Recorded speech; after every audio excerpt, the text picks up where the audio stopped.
Well, Bennett Kessler filed this following report. The Los Angeles Department of Water and Power wants to build a 200 megawatt solar project south of Independence. LA will get all the taxes from the project and the power. What does Inyo County get? Not much, according to a proposed term sheet negotiated by Inyo and DWP staff.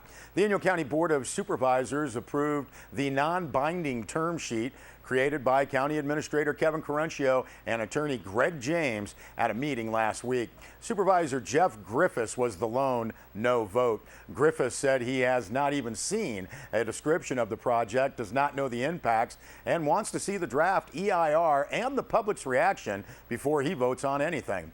What is known is that the project would include 1 million solar panels over 2 square miles and generate 200 megawatts of power. Now, there is no physical description, no knowledge of visibility and ground disturbance, and no public input so far. In the 7-page term sheet, Inyo County staff spelled out what LADWP wants to do. The report says once the county okays the term sheet, that would become the basis of a memorandum of understanding. The term sheet is non-binding. Now, that document says LADWP would make a one-time payment to Inyo of $4.5 million to offset project-related costs. County Administrator Caruncio said the costs to the general fund are estimated at $6.1 million. This would include law enforcement, other services for the several hundred workforce, and monitoring of the project. Now, Los Angeles would loan Inyo $2 million to improve county campgrounds and local housing for employees to have a place to live.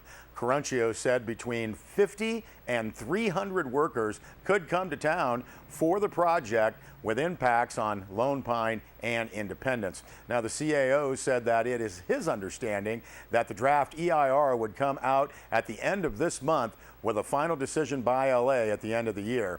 Caruncio said there is a planned 5-year build-out of the project from 2014 to 2019. Inyo County would not get any tax benefit from this project, according to officials. Supervisor Griffiths said that Attorney Greg James told the board that DWP's project would be exempt from property taxes because of a state law. As for taxing materials, LA wants those taxes to go to the city of Los Angeles, not Inyo County. Supervisor Griffiths said that question is not completely answered.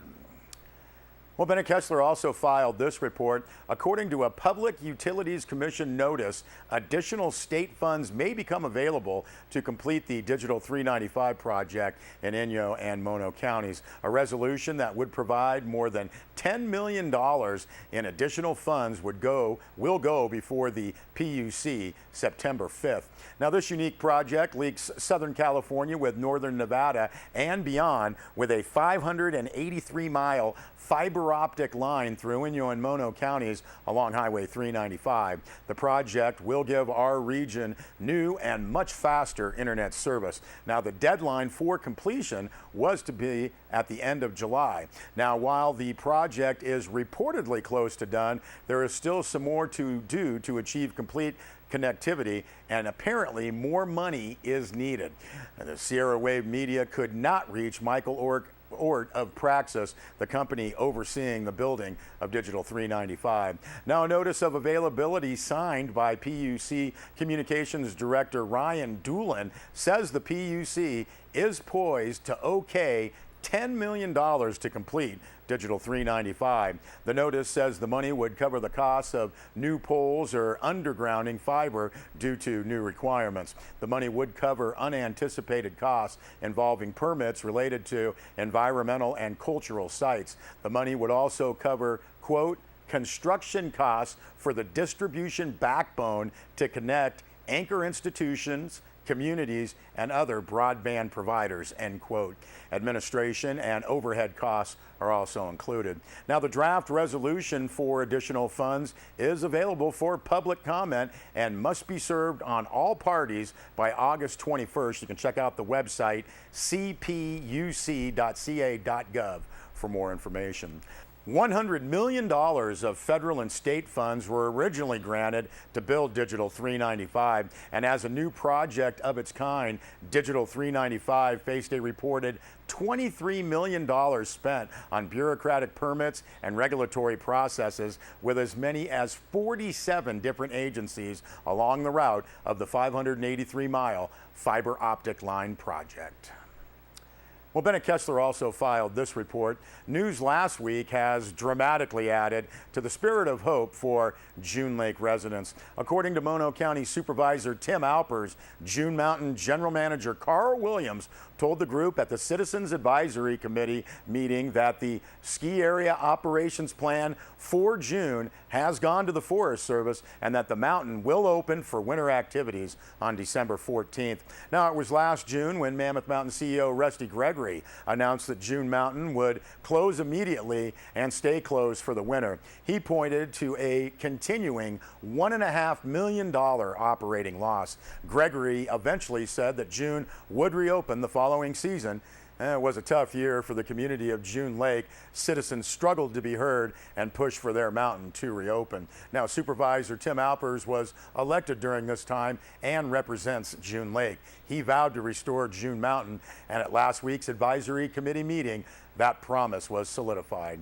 Now, the other positive news for June Lake, escrow on the rodeo grounds property closed last weekend, according to Alpers. The buyer is Ed Roski, half owner of the Los Angeles Kings hockey team and part owner of the LA Lakers basketball team. Roski is number 104 on the Forbes list of 400 richest Americans.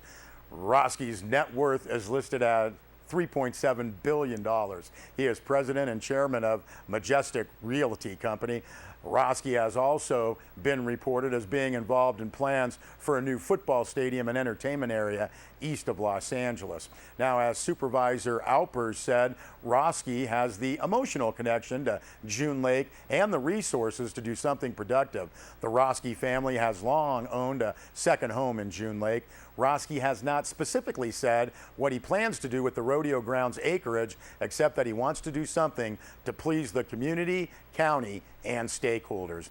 The rodeo grounds acres, previously owned by IntraWest, are seen as the area for some type of development for the community. Now, in the past, June Lake residents were split and fighting about proposed density of a rodeo grounds project. All hope this time plans will come forward that draw general support. There have been discussions about the need for more updated lodging for the ski town as well as other amenities. Now, Supervisor Alpers said when plans come together, the Mono County Board of Supervisors will initiate hearings. Alpers said with the reopening and improvement of June Mountain, the investment of Mr. Roski and other community developments, he thinks June Lake is positioned to, quote, really take off, end quote. We'll be back with more news.